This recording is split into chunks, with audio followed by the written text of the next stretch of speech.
Gold trusted gold buyers మీరు తాకట్టు పెట్టిన బంగారాన్ని విడిపించి ఈ రోజు ఉన్న మార్కెట్ ధరకు కొనబడను. వాళ్ళని బెదిరిస్తున్నారు. డబుల్ బెడ్రూమ్ ఉంటే క్యాన్సిల్ చేస్తాము, 2000 పింఛన్ ఉంటే కట్ చేస్తాము. ఈ సవేరా ఫంక్షన్ హాల్ దగ్గర 150 మంది కూర్చున్నారు. బీఆర్ఎస్ టేబుల్ ఒక్కడు కూడా వేయనివ్వలేదు, వేసినా కూడా తీసి అవతలకు బారేశారు, ఎవరిని కూర్చొనివ్వలేదు. నేను వెళ్ళి అడిగితే గొడవ పెట్టుకున్నారు. స్కూటీల మీద వెళ్ళే వాళ్ళని కూడా ఆపి ఫలానా పార్టీకి మీరు కాంగ్రెస్ పార్టీకి వెయ్యండి అని చెప్తున్నారు. ప్రతి ఆటోని జనం ఎక్కించుకొచ్చి అక్కడ 2 నిమిషాలు వాళ్ళతో మాట్లాడి డబ్బులు పంచుతా మీరు కాంగ్రెస్కి ఓటు వేయండి, వెయ్యకపోతే మిమ్మల్ని రేపటి నుంచి బయటికి రానేమో అని బెదిరించారు. అది మేము క్వశ్చన్ చేస్తే మమ్మల్ని కూడా మహిళలను చూడకుండా పిచ్చి పిచ్చిగా మాట్లాడారు. నేను సవేరాలో ఒక బూత్లోకి వెళ్తే 271లో నవీన్ యాదవ్ బావమరిది వెంకట యాదవ్ కూడా ఉన్నారు. నన్ను చూసి ఎమ్మటే బయటికి పరిగెత్తుకొని వెళ్ళిపోయారు. అంటే ఎప్పటి నుంచి 30 మంది నేను ఎటు వెళ్తే అటు నాకు కాపలా పెట్టారు, 2-3. ఎటు వెళ్ళినా ఒక 100 మంది దాకా నా వెనకమాల వస్తున్నారు. ఎటు వెళ్ళినా అంటే ఒక మహిళని ఇట్లా హింసిస్తారా? అంటే ఒక మహిళను తిరగనివరా? ఒక మహిళ ఇట్లా ఉండకూడదా? ఇంత అరాచకమా? ఇంత అన్యాయంగా చేస్తారా? బోరుబండలో కొట్టారు, టేబుల్ అయినవలేదు, కుర్చీలు ఇసిరేశారు. రౌడీ షీటర్ వచ్చాడు బయటికి. ఒక రౌడీ షీటర్ని ఆంబోతులా వదిలేసి మీదకి రచ్చ చేసి వాడిని వెనక తీయకోకుండా కార్యకర్తలు ఏంటిది అని అడిగితే ఎఫ్ఐఆర్ బుక్ చేసి లోపల పడేస్తాను నోరెత్తితే అని అంటున్నారు పోలీసులు. నేను అక్కడికి ఎంటర్ వెళ్ళంగానే 20 మంది పోలీసులు వెళ్ళిపోయారు ఎక్కడ వాళ్ళు అక్కడ. ఒక మహిళ వచ్చినప్పుడు ఉండాలా అండగా? వెళ్ళిపోతారు ఏటాళ్ళు అటు పారిపోయి. ఇంత దొంగల్లాగా ఎందుకు చెప్పండి? పోలీసు సోదరులకు ఒకటే చెప్తున్నా, నేను జెన్యూన్గా ఉండండి. ఒక మహిళకి సపోర్ట్ చేయమని నేను అడగట్లేదు, ఎవరి పని వాళ్ళని చేసుకునివ్వండి. అంత భయపడాల్సిన అవసరం ఏముంది? ఒకళ్ళ కింద పని చేయట్లేదు కదా మనం, అంత భయపడి నన్ను భయపెట్టాల్సిన అవసరం ఏముంది? ఏ డివిజన్లో ఏ బూతులకి వెళ్ళినా ఇదే గొడవ. ఇప్పుడు కూడా బిర్యానీలో డబ్బులు పెట్టిస్తున్నారు. అంత కర్మేం పట్టింది? అంత ఓడిపోతామని అంత భయం ఎందుకు వేసింది? ప్రజల్ని మభ్యపెట్టి భయపెట్టి ఇళ్లలోంచి బయటికి రానివట్లా. ప్రజలకు ఒకటే విజ్ఞప్తి చేసుకుంటున్నా, నేను ఎవ్వరూ కూడా భయపడుకోకుండా బయటకు వచ్చి ఇంకా 4 గంటల టైం ఉంది, దయచేసి ఓటు వినియోగించుకొని ఓటు వేసి మీరు రౌడీజాన్ని అరికట్టి రేపు ఇలాంటిది లేకుండా ఉండాలంటే ప్రతి ఒక్కళ్ళు బయటకు వచ్చి ఓటు వేయాలి. ఇంతకుముందు అధికారంలో ఉన్న బీఆర్ఎస్ పార్టీ ఇలాంటి ఎలక్షన్స్ చాలా చేసింది, కానీ ఎప్పుడు చేయలేదు. నేను చూసినంతలో ఎప్పుడూ జరగలేదు. ఫస్ట్ టైం నేను చూడటం. ఇట్లా ఉంటుందా అని ఇప్పుడే చూసాను. నేను ఇన్ని సంవత్సరాల్లో ఎప్పుడు కూడా చూడలేదు. నేను నా భర్త ఇన్ని ఎలక్షన్స్లో ఉన్నప్పుడు కూడా ఇలాంటిది ఎక్కడా వినపడలే. నేను స్టేట్లో ఉన్న ఆకు రౌడీలు మొత్తం తీసుకొచ్చి పెట్టుకున్నారు. అంత దౌర్భాగ్యమా? అంత భయం ఎందుకు? అంత భయపెట్టాల్సిన అవసరం ఏముంది? దయచేసి మళ్ళీ చెప్తున్నా, ఓటు హక్కు వినియోగించుకోండి బయటకు వచ్చి. ఇట్లాగే ఉంటే మళ్ళీ రేపు ఈ గోండారాజ్యమే ఉంటుంది. మీరు కనుక పార్టీని గెలిపించుకుంటే రేపు మీకు అండగా ఉంటుంది. ఇప్పుడు ఏం జరిగినా నేను చూసుకుంటాను ప్రజలందరినీ. మీకు అండగా ఉంటా, మీ వెనకమాల నిలబడతా, పార్టీ అండగా ఉంటుంది. ఏవైనా సరే 13వ తారీఖు వరకు ఎంత ఇబ్బంది అయినా పెట్టండి, ఎంతైనా భయపెట్టండి, కానీ 14వ తారీఖు తర్వాత మాత్రం మాదే.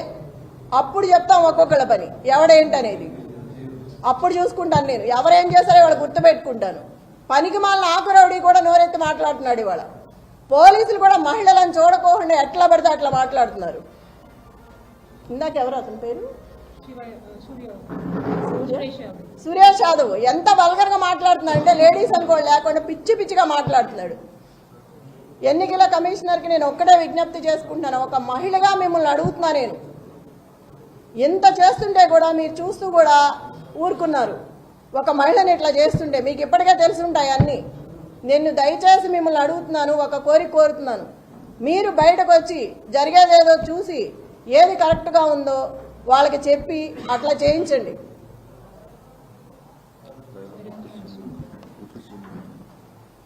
ఈ బట్టి విక్రమార్క మొత్తం జూబ్లీహిల్స్ అంతా రౌండ్లు వేస్తున్నాడు. అవసరం ఏంటి? ఎమ్మెల్యే ఎవరు పేరిందా కూర్చొని ఉన్నాడు టేబుల్ దగ్గర? ఐలయ్య. అతనికి ఏం పని టేబుల్ దగ్గర? చిటీలు ఇవ్వడం అవన్నీ అతనికి ఏం అవసరం? అసలుకి వీళ్ళందరూ రావాల్సిన అవసరం ఏంటి? విప్పులు కానీ ఎమ్మెల్యేలు కానీ మినిస్టర్లు కానీ వీళ్ళందరూ రాత్రి నుంచే తిరుగుతున్నారు. అవసరం ఏంటి జూబ్లీ హిల్స్లో వీళ్ళకి? లోకల్ నాన్ లోకల్ మాట్లాడుతున్నారు. మరి రజియా ఇంటికి వెళ్ళి బోరుబండ్లో సైట్ 3లో ఆ అమ్మాయి కూర్చుందని గట్టిగా మాట్లాడుతుందని ఇంటికి వెళ్ళి గొడవ చేశారు రౌడీలాగా పోలీసులు. ఆ అమ్మాయి మీద కూడా గొడవ చేశారు కూర్చోవద్దని. టేబుల్స్ ఇవ్వట్లా, కుర్చీలు ఇవ్వట్లేదు. ఆ టేబుల్స్ తీసుకొచ్చి పోలీసులు సందు చివర 3 అడ్డం పెట్టుకున్నారు. అవి ఎవరికి అవసరం? వాళ్ళ దగ్గర లాక్కొచ్చి మీరు ఎందుకు వేసుకోవాలి? ఆ కుర్చీలన్నీ విసిరేసి వాళ్ళు ఎట్లా కూర్చుంటారు? నైట్ అవుతుందో ఎంత టైం అవుతుందో తెలియదు. మహిళలు ఉన్నారు, ప్రెగ్నెన్సీ ఉన్నారు. అక్కడ అంతమంది జనాన్ని భయపెట్టి టేబుల్స్ తెచ్చి బయటకు వేసుకోవాల్సిన అవసరం ఏంటి? ఇంత దౌర్జన్యమా? పోలీసులకు కూడా ఉండాలి కదా, మనం ఏం చేస్తున్నాము, ఇది తప్ప ఒప్ప అని తెలియదా? చిన్నపిల్లలేం కాదు కదా. అదేమంటే క్వశ్చన్ చేస్తున్నారు తిరిగి. ఆ క్వశ్చన్ చేసే ముందు మనం ఏం చేస్తున్నామో తెలియాలి కదా.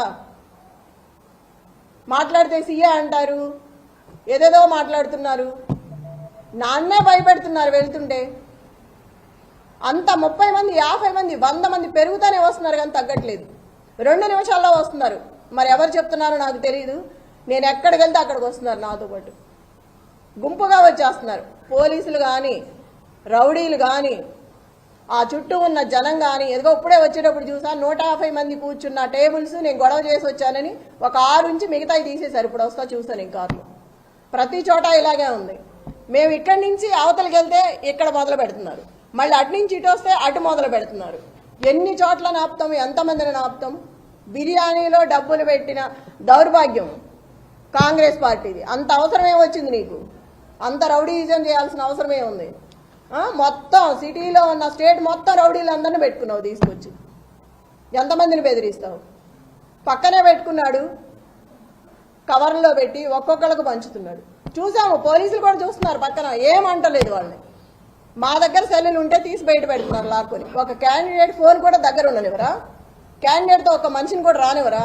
ఎట్లా రాకుండా? లోపల ఎవరు కూర్చున్నారు ఏంటో మనకు తెలియాలి కదా. అట్లా కూడా అలౌ చేయట్లేదు. వాళ్ళని మాత్రం 10 మందిని అలౌ చేస్తున్నారు. అడిగితే నవ్వుతున్నారు.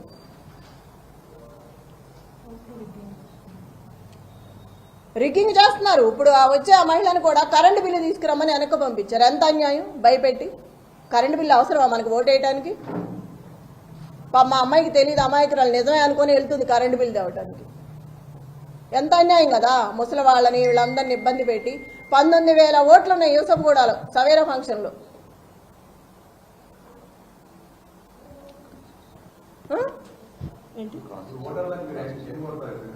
వికలాంగులకి ఎన్ని పెట్టాలి? వీల్ చైర్స్ మనం 19,000 మంది అంటే ఎన్ని పెడతాము? 10 బూతులు ఉన్నాయి వికలాంగులకి, 2 ఉన్నాయి అక్కడ. ఆ 2 ఎంతమంది అని లోపలికి వస్తారు, ఎంతమందిని అని తీసుకొస్తారు? ఓటింగ్ ఎప్పుడే ఎంచుకుంటాము? ఇది ఎంత అన్యాయం చెప్పండి. ఇటు నుంచి ఇటు వస్తే ఇటు వెళ్తున్నారు, అటు నుంచి ఇటు వస్తే అటు వెళ్తున్నారు. ఎంతమందిని ఆపుతాము? ఎంతమంది రౌడీలు, ఎంతమంది గూండాలు అక్కడ? ఫస్ట్ టైం చూస్తున్నాం సిటీలో ఇట్లా. రేపు నుంచి జనాలనే బతకనిస్తారు వీళ్ళు. ఇంత అన్యాయంగా. అధిష్టానం అంతా ఆడవైపే ఉంది, సపోర్ట్ ఉంది, ఎవ్వరూ లేరు. బీఆర్ఎస్ పార్టీ అంటే గొడవే చేస్తున్నారు కానీ ఒక్కళ్ళని కూడా అలౌ చేయట్లేదు. టేబుల్స్ ఇట్లా, కుర్చీలు ఇట్లా. ఎవరికి చెప్పాలి? వాళ్లే ఇలా ఉంటే అధికార పార్టీ ఎవరికి చెప్తాం మనం? ఎవరు కంప్లైంట్ తీసుకోవట్లేదు ఇచ్చినా కూడా.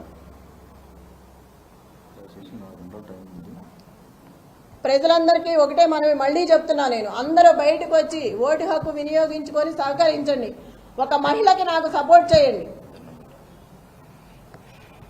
రౌడీ రాజ్యం అంటే ఇక ముందు కూడా మీరు అన్నీ తెలుసు, నిన్నటి వరకు అన్నీ చెప్పాము. మీరే ఆలోచించుకొని బయటకు వచ్చి ఓటు వేయండి. జరిగేదంతా చూస్తున్నారు మీరు. అందరికీ మళ్ళా ఒకసారి చెప్తున్నాను, 6 గంటల వరకు 4 గంటలు సమయం ఉంది. అందరూ బయటకు వచ్చి ఓటు హక్కు వినియోగించుకోండి దయచేసి. కేసీఆర్ గారిని గెలిపించుకోండి.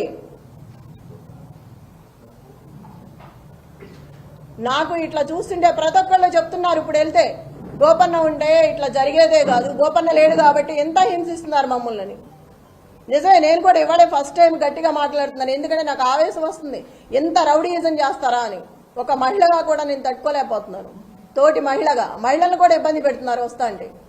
ఓటు వేయకపోతే రేపు మీ సంగతి ఉంటుంది. నన్ను బెదిరించాడా? ఆ నల్లగా ఉన్నాడు, ఏం పేరు, నవీన్ యాదవ్ మనిషి, ఆ 150 మందిలో ఉన్నాడు. రేపు చెప్తా నీ సంగతి అంటున్నాడు. నన్నే బెదిరిస్తున్నాడు, రేపు చూస్తా నీ సంగతి ఏందో అని. ఎంత అరాచకమా? ఏడిస్తే ఏడిసానంటారు, నవ్వితే నవ్వానంటారు. ఏంది పిచ్చి గొడవలన్నీ? బాధ రాదా మనిషి అన్నాక? అడిగితే అడిగామంటున్నారు. మీరందరూ కూడా చూస్తున్నారు కదా, మార్నింగ్ నుంచి అందరూ వచ్చారు కదా, తీసుకున్నారు, జరిగిందంతా చూస్తున్నారు.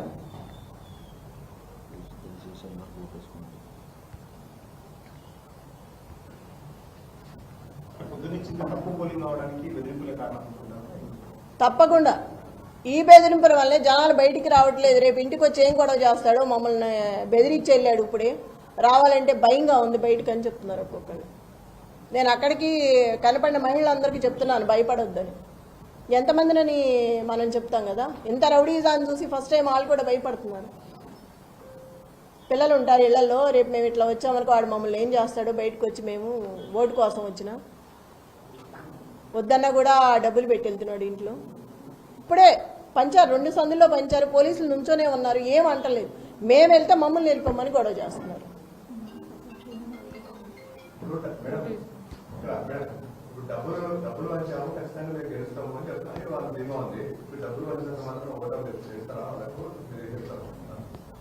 ఓటర్లు చాలా తెలివైన వాళ్ళు ఎటు వేయాలో వాళ్ళకి తెలుసు. కానీ భయపెట్టి బెదిరిస్తున్నారు కాబట్టి వాళ్ళు భయంతో బయటికి రావట్లేదు.